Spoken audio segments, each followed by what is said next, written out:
লীলাবতী চেয়ারটা টেনে বসতে বসতে বললেন, আরে কোথায় গেল ইমনের মা?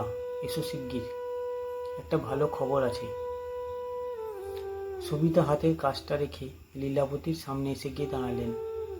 লীলাবতী সবিতার হাত দুটো ধরে বললেন, ইমনের জন্য একটা ভালো সম্বন্ধ এনেছি।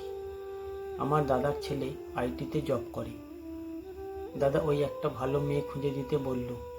ইমনকে তো সেই ছোটবেলা থেকে দেখছি, ভাবলাম ইমনের কথাই বলি।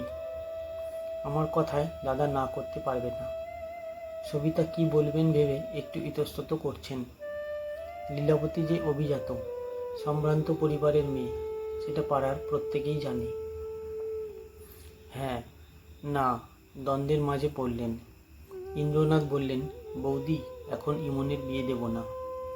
আগে ইমন নিজের পায়ে দাঁড়াক, তারপর ভাবব। লীলাবতী অবাক চোখে বললেন, বয়সটা তো কম হলো না, এখন বিয়ে না দিলে উপযুক্ত পাত্র পাবে না আর। বিয়ের পরেও পড়তে পারবে যত খুশি, যেমন চাকরির পরীক্ষা দিচ্ছে দেবে, কোনো অসুবিধা হবে না। সবিতা ইন্দ্রনাথের দিকে তাকালেন প্রত্যাশার চোখে। ইন্দ্রনাথ বললেন, ইমন নিজের পায়ে না দাঁড়ালে বিয়ে আমরা দেব না। বাবা হিসেবে এতটুকু যে আমাকে করতেই হবে।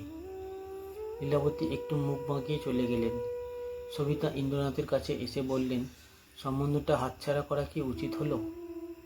ইমন যদি বিয়ের পর পড়তে পারে তবে। ইন্দ্রনাথ বললেন, ওই তো লীলাবতী, বৌদির ছেলে, ইমনের চেয়ে 2 বছরের বড়। কই, তার তো বিয়ে হয়নি এখনো। কারণ বৌদি জানে আগে ছেলে নিজের পায়ে দাঁড়াবে, তারপরে বিয়ে। আর ইমন মেয়ে বলেই কেন বিয়ে দিয়ে সেই দ্বন্দ্বের মধ্যে ফেলবো ইমনকে? আদৌ পড়ার সুযোগ পাওয়া না পাওয়ার ব্যাপার।